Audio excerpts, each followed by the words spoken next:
नमस्ते दोस्तों, एक बार फिर से स्वागत है आपका। और मेरे साथ आज विशेष मेहमान हैं पवन भारद्वाज जी। और पवन भारद्वाज जी के बारे में मैं बता दूं कि हम एक साथ पिछले साल जो बर्मिंघम में कॉमनवेल्थ गेम हुए थे, तो हम बर्मिंघम थे एक साथ, तो हमने रिपोर्टिंग की थी। पवन जी, स्वागत है आपका। जी, धन्यवाद पंगाल साहब और सभी दर्शकों का मैं स्वागत करता हूं। नमस्कार। बड़ा मन था पवन जी का कि साथ बैठ के कोई चर्चा करेंगे, और आज एक ऐसा ही मुद्दा आया हुआ है, तो उस पर पवन जी की इच्छा थी कि उस पर मैं कुछ जानकारियां दूंगा और जानकारियां लूंगा। तो बताओ पवन जी, जानकारी लोगे कि दोगे? नहीं, देखिए, जानकारी तो हम आपसे लेना चाहेंगे, दर्शक भी थोड़ा सा जानेंगे कि एक कुश्ती फेडरेशन का बड़ा गंभीर मामला चला हुआ है।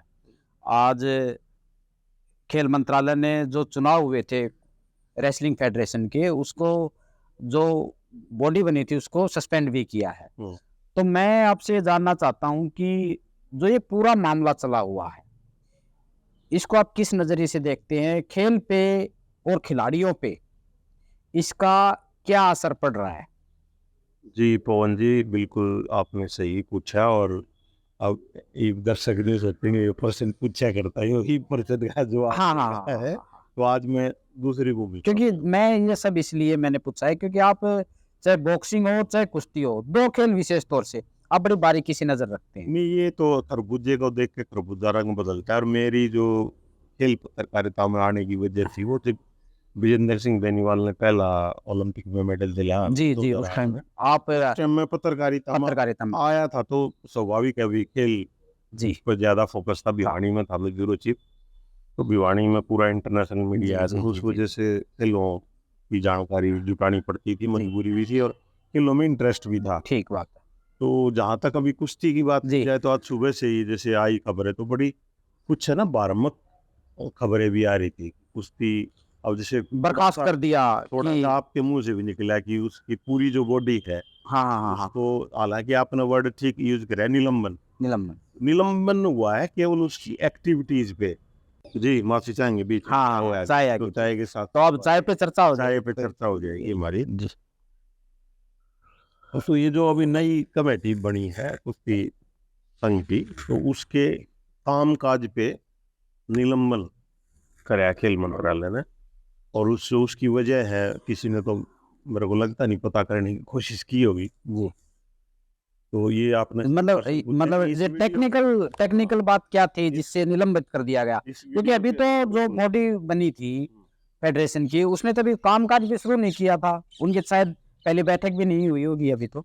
सब इस नजर से नहीं देखते पवन जी, इतनी बारीकी से आपने ये बात पूछी है जी कि वो कुर्सी पे भी नहीं बैठे थे, जो पदाधिकारी थे सारे इकट्ठे भी नहीं हुए। हाँ, और उन्होंने क्या किया कि 2 टूर्नामेंट की घोषणा करी थी, जिसमें एक उपाध्यक्ष और एक जनरल सेक्रेटरी। वो नहीं थे, वो किसी कारणवश नहीं थे या उनको बुलाया नहीं गया, इस बात का तो मेरे को नहीं पता है, लेकिन वो नहीं थे, तो उस कोरम पूरा नहीं था। अच्छा, तो इस वजह से उसकी किसी ने कंप्लेंट की होगी कि इनकी जो नई बनी है कार्यकारिणी, कोरम पूरा नहीं है। तो पता नहीं, वो तो अब टेक्निकली बाद में पता लगेगा। लेकिन जो नए प्रधान बने सिंह वाराणसी से, उन्होंने बताया है कि हमारी कानूनी टीम इस पे काम कर रही है। अच्छा, और हम इसमें कानूनी राय लेंगे, क्योंकि हमारा इलेक्शन जो हुआ है वो बिल्कुल जो नियम उनके तहत हुआ है, ऑटोनोमस बॉडी और एक खेल संघ, कुश्ती की बात नहीं है। लेकिन पवन जी, बात यह है कि खेल संघ के बिना खिलाड़ी का कोई भविष्य नहीं।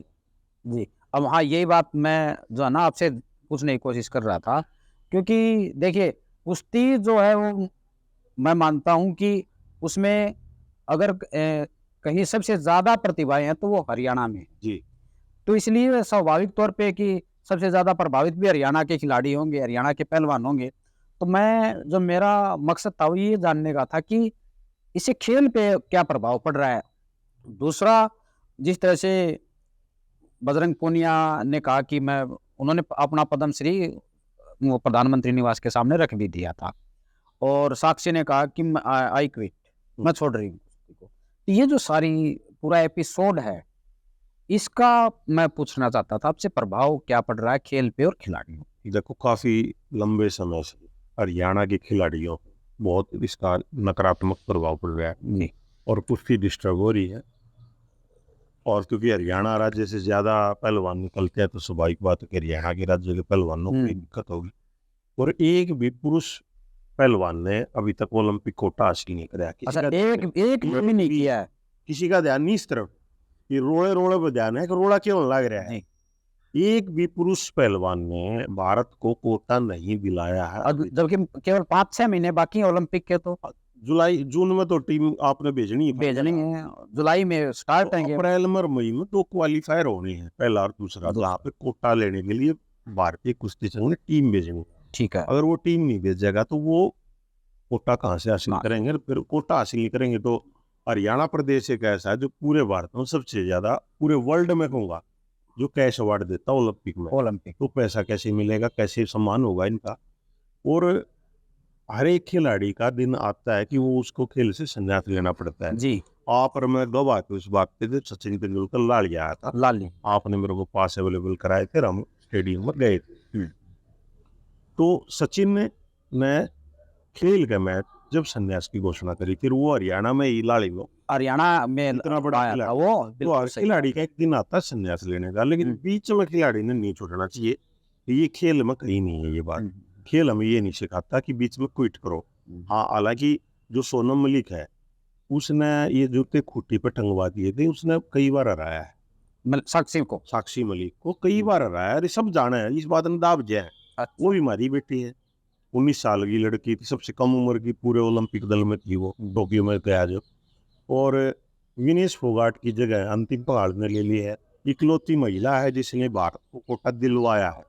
हालांकि कौन जाएगा ओलंपिक में ये तय होगा जून में कि जो अडोक कमेटी होगी या भारतीय कुश्ती संघ होगा, जो भी होगा वो तय करेगा कि ट्रायल से जाएगा या जिसने कोटा दिलाया है ठीक वही जाएगा। तो वो तो तय करेगा कुश्ती संघ।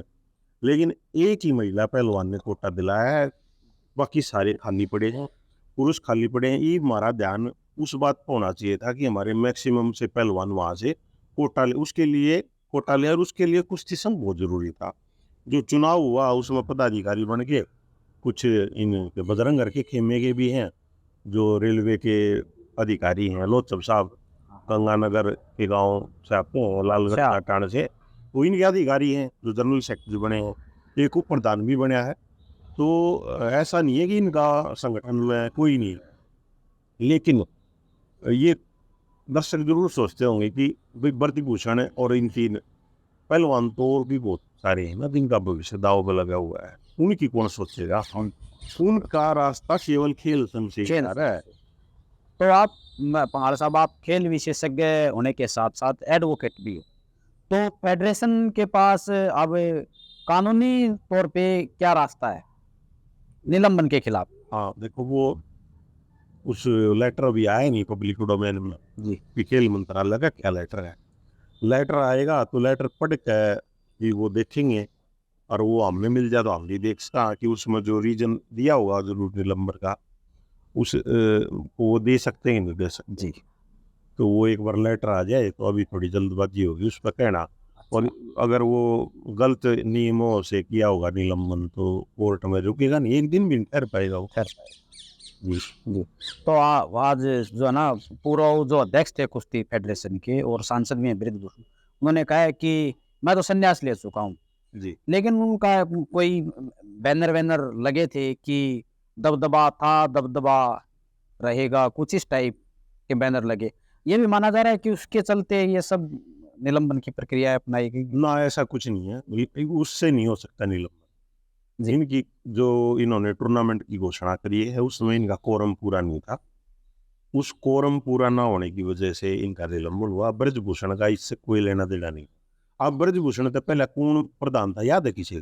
ये देश भूल गया है। अच्छा, हाँ, ये जो वर्तमान प्रधान है ना उससे काम चलेगा। पहले कौन था, क्या था? तो ये भी है कि वो गोंडा में नेशनल चैंपियनशिप होनी थी, और साक्षी ने भी जैसा कि कहा कि उनके पास कुछ लड़कियों के फोन भी आए हैं कि वहाँ जाना है, चिंताएं हैं, स्वाभाविक है। तो क्या आप मानते हैं कि कुछ इस तरह की चीजें भी इसके पीछे कारण हो सकती हैं? ना, ऐसा नहीं है। वो तो नियम का हवाला मिलेगा कि वो कोरम पूरा था कि नहीं था। बाकी देश के अंदर कहीं कराए वो कुश्ती संघ अच्छी तरह दिखाए।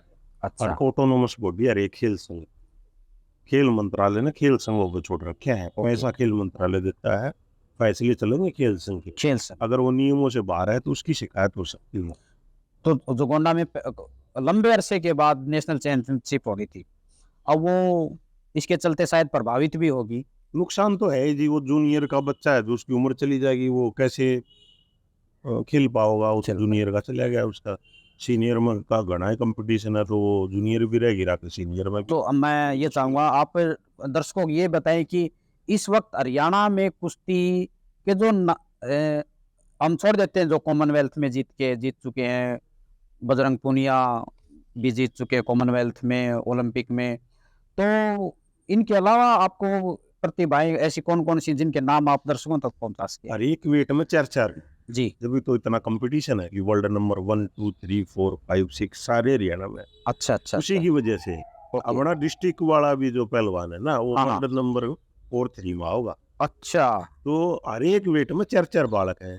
और कुश्ती ये होगा कि कुश्ती या बॉक्सिंग है, फिट जब टूर्नामेंट आता है ना, फिट कौन है अच्छा, उसको भेजा जाता है, फिट से फिट को भेजा फिट से फिट को। तो पता नहीं कौन सा बालक कड़ा लेके आया है।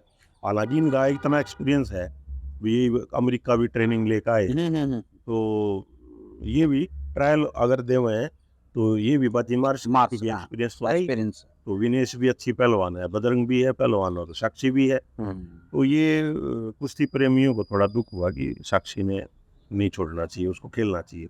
नहीं, उन्होंने कहा है कि मैं फैसले पे ये पुनर्विचार अच्छी बात है अगर वो फैसले पे, क्योंकि हमने तो वहाँ बर्मिंघम में भी देखा था, वो उसने बड़ा अच्छा गेम किया था और सारे पहलवान आप फाइनल तक उन्होंने है ना, बड़ा बजरंग सबसे मिले भी थे, उन्होंने गवाह थे। तो इसमें कोई शक नहीं कि पहलवान, तो देखो हम तो ये चाहते हैं कि खिलाड़ियों के साथ न्याय हो, उन्हें अच्छी सुविधाएं मिले ताकि वो देश का, प्रदेश का नाम रोशन कर सके। हाँ, और अभी तक करते आए हैं आगे भी, पर वो होगा खेल संघ के थ्रू, बिना अच्छा। खेल संघ के नहीं।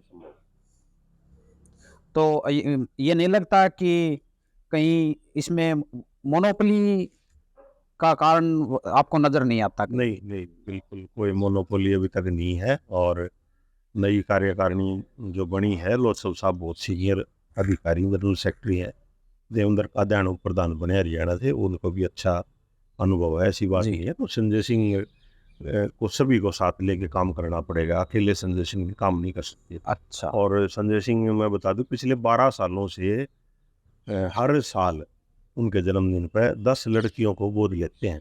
संजय सिंह कहाँ से हैं मूल रूप से? संजय वाराणसी से हैं और अच्छा। बिजनेसमैन हैं, और हर साल लेते हैं। उनका अच्छा। खर्चा वर्चा सारा सब कुछ वो देते हैं। तो ये काफ़ी पर्दे के पीछे चीज़ें हैं जो संजय सिंह की ब्रजभूषण से जुड़ा होने के कारण हरियाणा का लोग सुनना नहीं चाहता। ठीक ठीक। कि उनका क्या बैकग्राउंड है, किस तरह के आदमी है, क्या नेचर है। तो ठीक है। वो एक तो खिलाफ का माहौल हो गया ना, लेकिन काम तो भैया उन्हीं से ही चलेगा। उन्हीं से चलेगा। अभी वो आगे हैं, चुनकाए।